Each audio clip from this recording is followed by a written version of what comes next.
On behalf of our faculty, management, and students, we are pleased to invite our guest, Mr. Karthik Krishnan, for a workshop on advanced Java development using Eclipse IDE. He did his MS Software Engineering in Stanford University, USA. Also, he has 7 years experience in Java software development and 4 years experience in freelance web development. He worked with Freddie Mac, the biggest mortgage securitization industry in US. He's currently working for ERA Division, US government. We welcome you, sir. Is it audible? For all the folks we can. Is it audible? No? Is it audible now? Yes. So, I'm Karthik, you might have known by now. So, let's start with the presentation because we are already lagging behind the time. So we'll start with Java. So, when I spoke to Prerna, so he told me that you guys have already done the Java. You have already taken the course Java, right? So, how many of you guys have taken the course Java? Please. I mean, you don't need to raise your hands like just let me know like I'm trying to read the audience here. Alright. So before getting into advanced Java, so what is the recent version you have worked on Java? Can anyone say that? 6? 8? Is it 8? So if you say 8, I might ask you a question. What's the difference between 6 and 8? Alright. So currently Java has Java 11 version. The current version of Java is Java 11. So which is like surprising for many of us because we are still lagging behind in 6 and 7. Or probably we came to 8, which is probably the lambda expressions, right? So you might have gone through these lambda expressions in your course. No? That's alright. Alright, you can go on. That's alright. So these are some of the versions in Java. So the current version, as I said, is Java 11, which was released in September 2018. So they are still working on Java 12, which is going to get released in March. So why we need to learn Java is one of the important questions I asked myself when I was doing my masters. So there are so many programming languages out there which are easier than Java, which are most useful than Java in some sense. But why I need to go with Java? So people say don't give me any bookish reference saying that Java has a OOPS concept. Almost all the programming language which comes now has package of OOPS and functional programming language. So it doesn't matter, Java has the OOPS concept. The main reason why Java is used everywhere in the industry is because Java is adaptable in nature. So they have like tons and tons of libraries which are available in Java to do a work which can be simplified in a very short way. Say for example, I want to create an Excel file which has all the data. So how many of you work on Excel, Microsoft Excel? Alright, so most of them probably, you guys are from third year, right? Okay. Don't be like very stubborn or something. Just, this is like, I'm going to discuss what I know about Java because I'm not the expert in Java because I'm not from Oracle. So I'm not the expert in Java. I'm just going to give you a glance like what industry is expecting from you and what you can go through, what you can take out from this session and develop your Java skills. So why Java is the biggest question I already asked. So because Java is adaptable in nature. So Java is like, don't give me, people say that it is 100% like platform independent and all these stuff, but Java is like most efficient language to be used.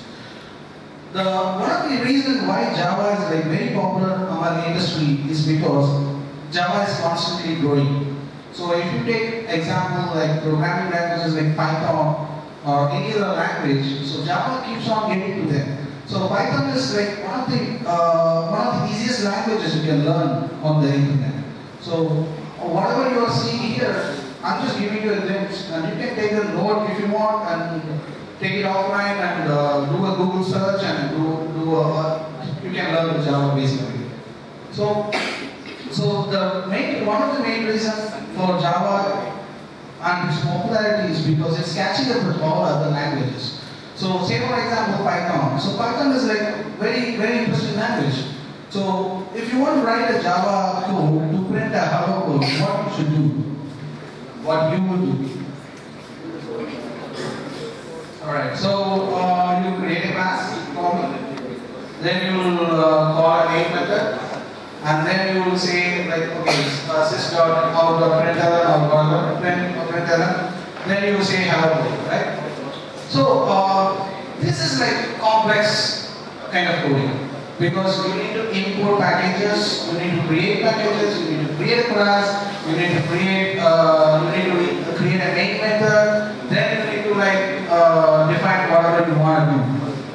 But Python is a very simple language. Python, when you say Python, you just have to say print hello world. And then you can just directly execute the Python. But still, why people prefer Java over such a simple language is because of the vast variety of libraries and the structure Java provides to other third-party libraries to be enhanced. So these are some of the versions you might have not known. So I'm from analysis as well, so I know that what analysis syllabus will teach me in Java when it comes to Java or any programming language. It will teach me like what is Java and like what is OOPS concept, and I write 10-page essay saying that OOPS is like polymorphism. I'm not going to teach all these things because I assume or I let you people to learn yourself about this OOPS concept. So trust me with this. So I have been in your shoes before. So if you think OOPS concept is just for filling up your 16-mark questions, no, it's not. OOPS concept is basically used in programming language. So anywhere you go do a program, you go code, you use a OOPS concept. So those are the things which you need to learn. I would say you should do the self-learning because I have done masters both in analysis and in university. So my takeaway on this is like you should learn, you should do a self-learning when it comes to any programming language, because self-learning is the most vital thing when it comes, because self-learning will invoke your interest towards the subject. Once you get that interest towards the subject, you will go ahead and learn every aspect of the subject. So that's how you learn a lot. So these are some of the versions as I mentioned. So let me go to the next slide.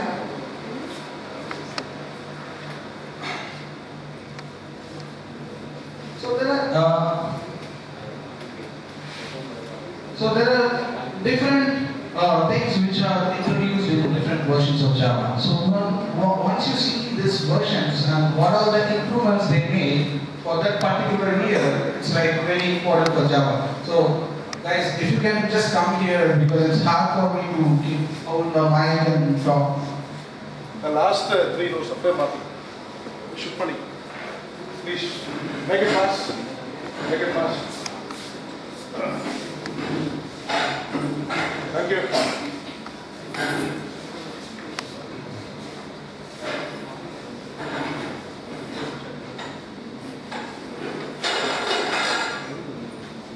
Alright, is it audible now?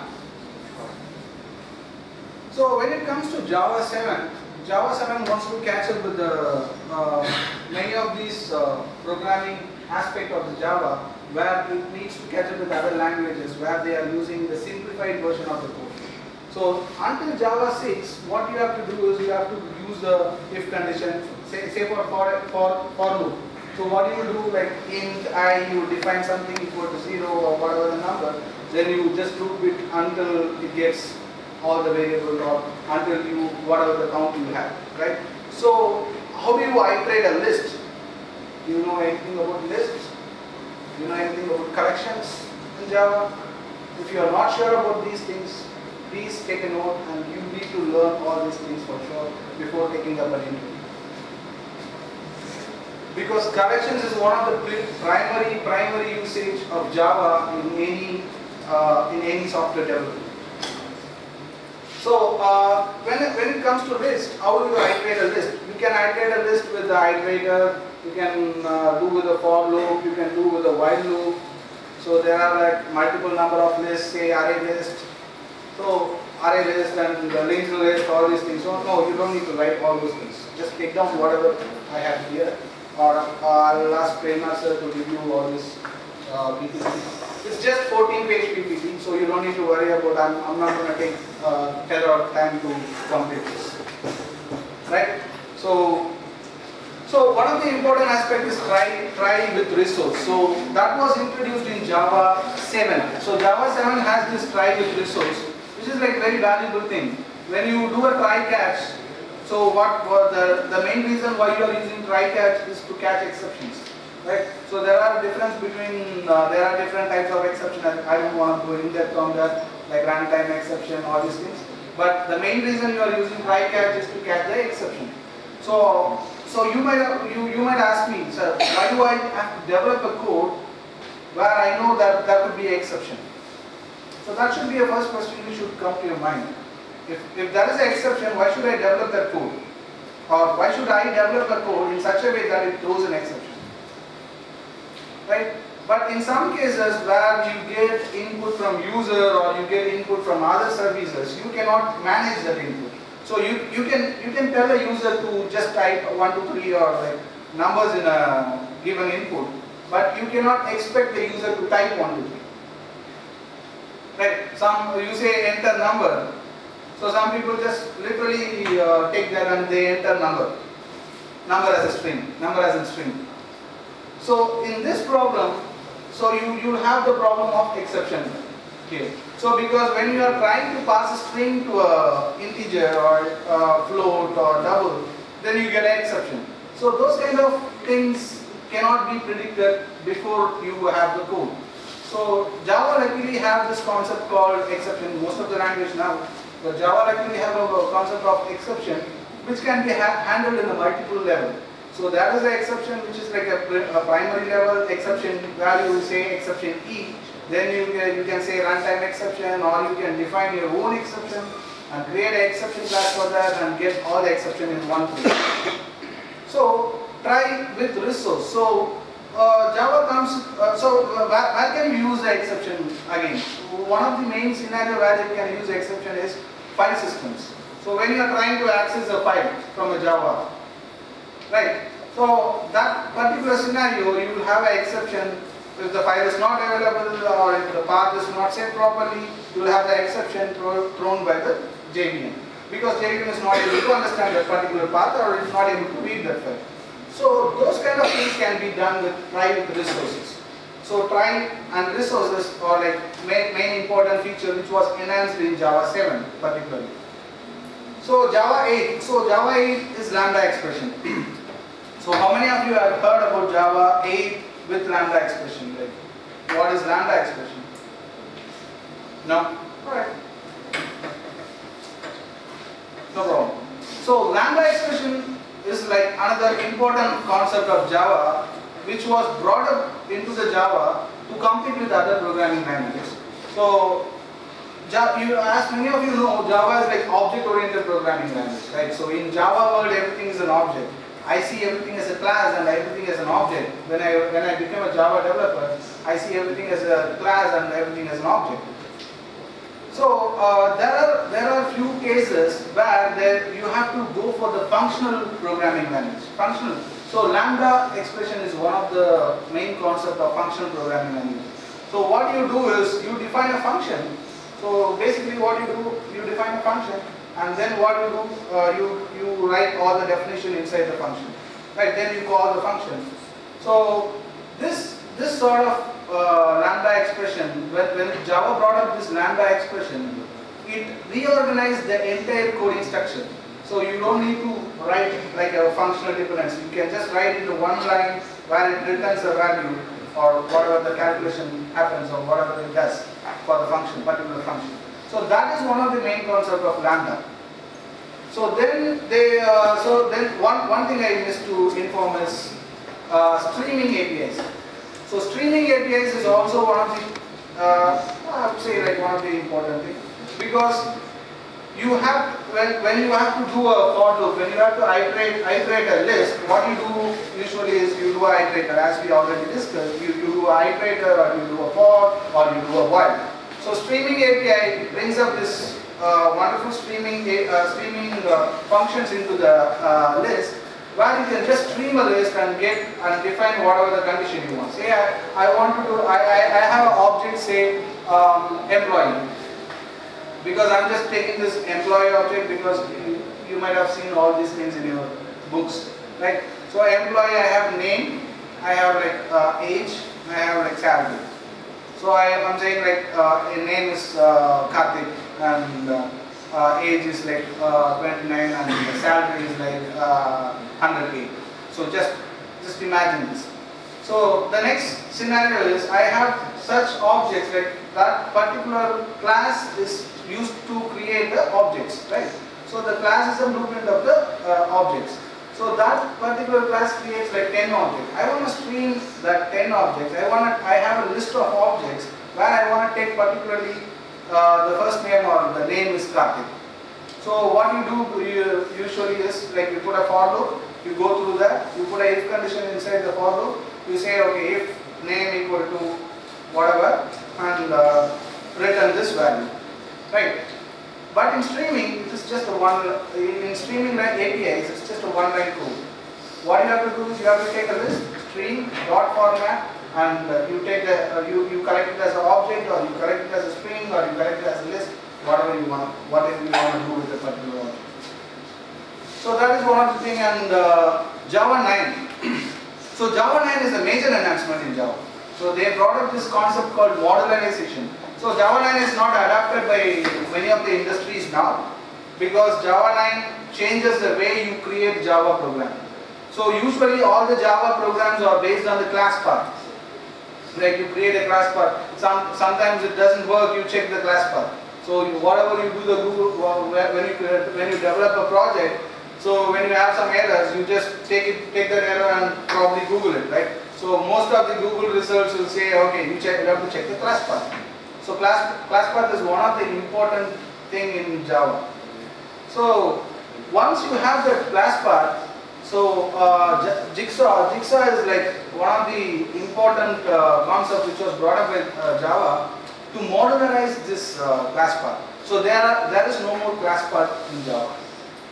There is nothing called class path in Java if you are using Java 9. So everything is modularized, everything is encapsulated. So whatever you define, you have to, if I have 10 packages in one Java application, so I have to define, okay, this package should be visible in these applications, or these packages should be visible for these packages. So that way of defining things can be done with the modularization, which was done in the Jigsaw. So 10 and 11 are like minor enhancements. So one of the other important concept of Java 9 is like what we discussed about this Python, right? So where we have to just write a single line code to print a hello world.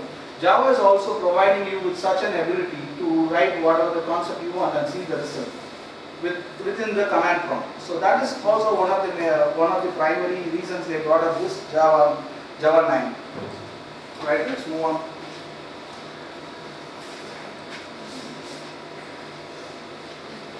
Okay, so this is like a code life cycle. So once you become a software developer, you should have familiarized with this structure.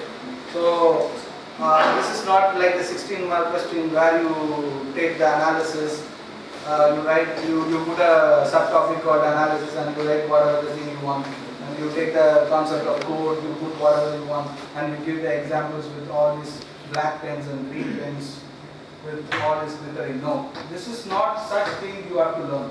So the reason why I want to do this seminar is I didn't understand how all these subjects are connected to one subject. I learned software engineering in 4 semesters. I learned OOPS in 3rd semester. I learned Java in 5th semester. I learned SQL in 6th semester or whatever. I learned about XML in some non-mandatory courses. So that is not how industry works. Everything is interlinked. So that is one thing which you guys should have the perspective. You have to have the perspective of seeing things from the bigger picture. You should not think about, okay, I'm going to read the software engineering as a software engineering, and I'm not going to relate that software engineering to Java. No, it's not like that.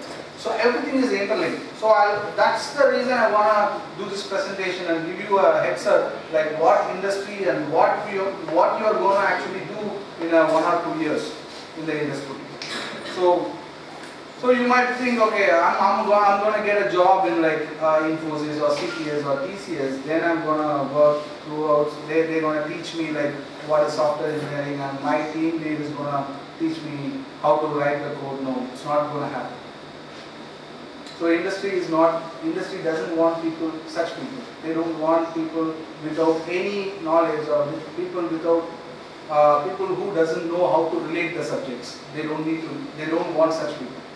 They want people who have the bigger picture, who knows how to connect with the different aspect of the Java. Right? So that's the reason we have this presentation. So you might have already known this. You do a plan, you do a code, you do a build, you do a test, and you do a release. So release is something you might have, this is the first time you are seeing the release, right? So release is one of the important aspects of any code development or any software lifecycle. So I have done all these things. I have done the analysis, I have done the planning, I have done the coding, I have done the testing. Then what I do with the software? So let me recollect from your book. It says what? Maintenance, implementation and maintenance, right? So that's what it says in the book. So what it implements? So how many of you guys have gone through that particular paragraph where it says implementation and maintenance in a detailed way? No, right? Probably you must have focused on analysis and coding. That is the maximum thing you might have gone through for the 16-mark question, right? No. So implementation or maintenance is the most important part of the software development. I do a software, I create a software today, I go home, create a software, and I do a production release, or I do a release basically. So where I am releasing, what I am releasing, which environment I am releasing, on what server I am releasing, do you know how the software is released? Do you know how the J2W softwares are released? Do you know how if you develop Android application, how they are released? Do you know anything about servers? Yes or no? Yes? Yes. Yes. So that's the interesting part. So how many servers you know? What are the servers? What are the different types of servers you know? Proxy server, Apache server. Okay. What is Apache server? I don't need any tool related things, but that's good. But I don't need any tool related or sort of company related. So there are basically like what, application server, web servers, right? So these are the two things which you widely use in any software industry: application servers and web server. So web server you might have known Apache or like whatever. I don't know the web servers. So because most of the industry they don't use the independent web server. They use the application server which already has a web server. So for application server, I can give you an example like WebLogic, Oracle WebLogic. Right? So this is how you need to learn. So this is the small things which you see in your book is not the end of the particular topic. You need to investigate on such cases. So what you have to do and how you have to start developing and how you have to bring up your interest towards Java or any programming language for that matter is you need to start working on that. So once you start working on that, so you will know the difference between a different language and how you are developing and how it is basically done. Right? So let's start with planning. So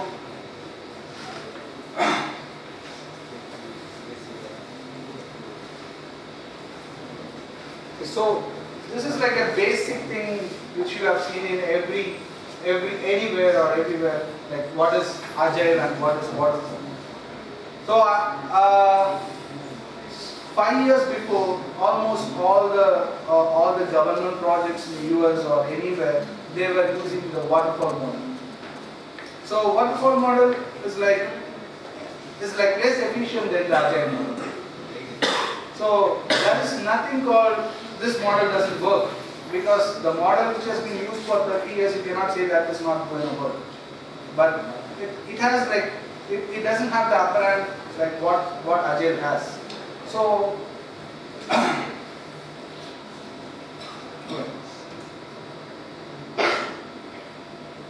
you guys are okay? You guys want to discuss something here? Alright.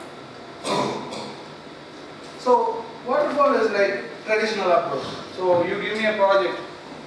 It's like your 4th semester project. So what do?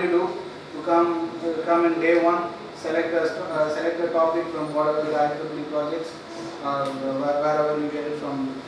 You get a project title and give a presentation on a project title without even knowing what is your project title. So then you say, okay, I'm doing the analysis and I'm going to submit a 10-page document of analysis. And I know like 90% of people doesn't know what is the analysis and what is it for. So then you do what you do. You do the coding. So you want me to believe you wrote a 30,000 line code in like 4 months without even knowing what is the object in customer. Everyone knows that, right? So you're going to do that in next year. But this time, try to take up a challenge. You did your engineering. You spend like what, 4 lakhs or 3 lakhs on your engineering.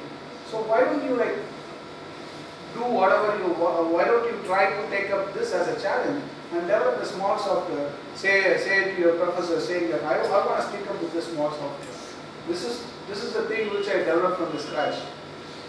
Right? You do the analysis. You take the common problem. You create a library for Java. Those are simple things. These are not something which only Oracle people or like Google people or Facebook people can do. Everyone can do that.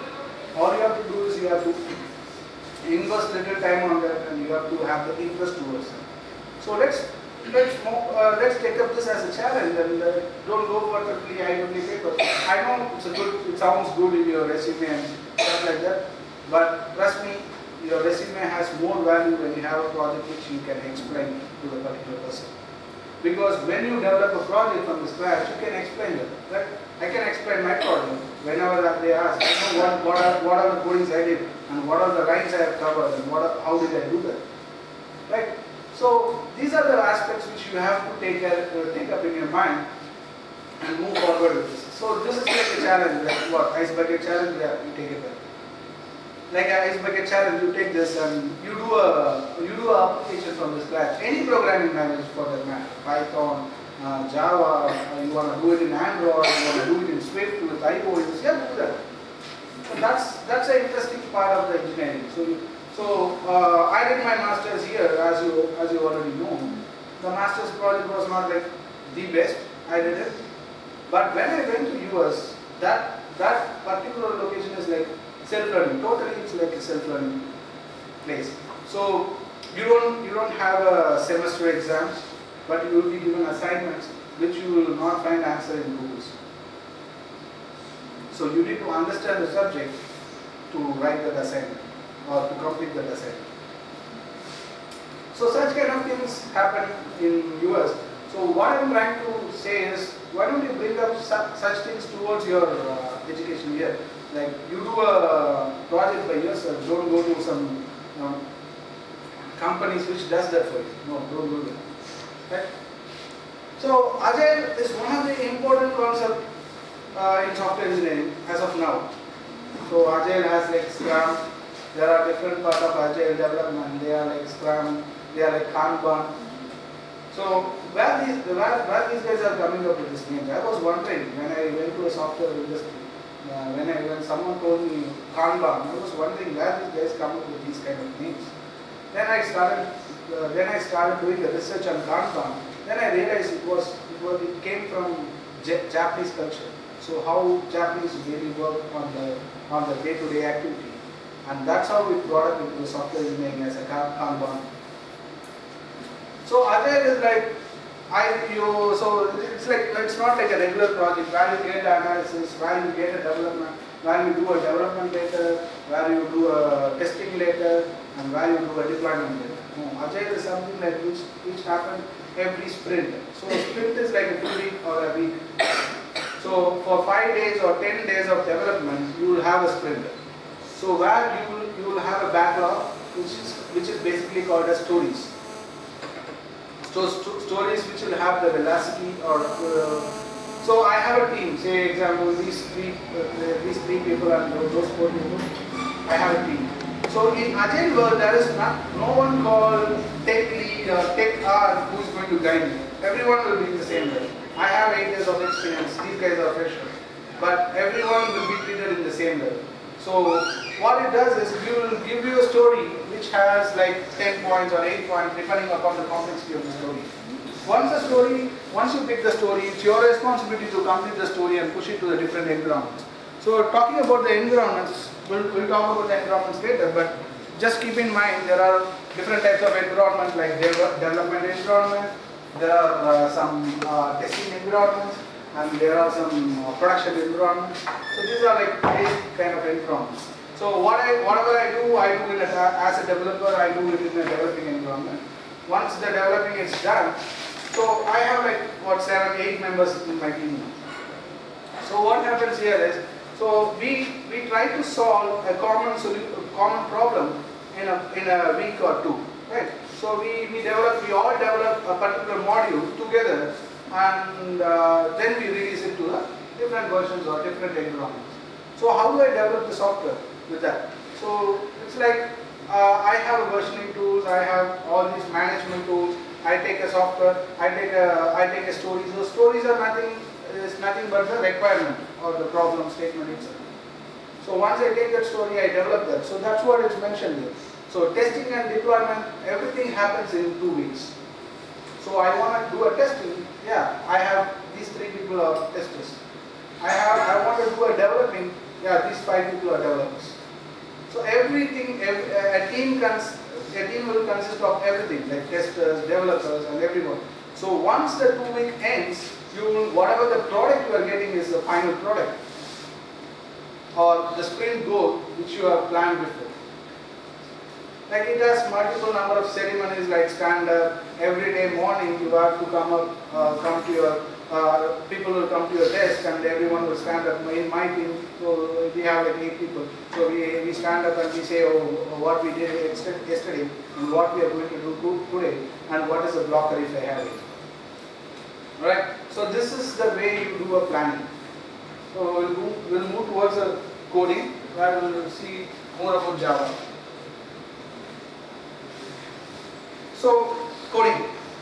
So how many of you guys know about the IDEs? So how many IDEs you know in this particular screenshot? Alright, Eclipse, NetBeans, Android. Okay. So what is you might have already known about IDEs, right? Why I need to have like different IDEs for different usages. So I can have the common IDE which can do everything. For example, if you take the Eclipse is like a basic IDE which is like a plugin module. Like you can plug in whatever you want. If I wanted to do a Python development tomorrow, I can just download the Python plugin and start developing. If I wanted to do a Scala development, I want to develop the Scala plugin and I want to install a Scala plugin to my Eclipse. So it's a plugin based model. But it is widely used in industries because Eclipse is the one of, you need to know Eclipse before you come out of this course. You need to get yourself familiarized with Eclipse. Alright, so next one is NetBeans. NetBeans, Eclipse also has the you have the ability to integrate servers with Eclipse. So it can be either application server, it can be a web server, you can do an integration directly with the Eclipse. So next thing is NetBeans. So NetBeans is Apache based product. So Apache, you know, like Apache servers, you know, right? So it is easy to integrate with the Apache server. So you can modify the server, you can deploy a project into the server, you can run the server, you can configure your server to a particular port where it reads from your local server or centralized repository server. All these things you can do. So why I need an ID? If I have if I can develop a project in a notepad, why I need to have an ID? Does anyone know? So I'm saying that I can develop a Java project or .java file in a notepad. Can I do that? Yes? No? Okay. So why I need ID?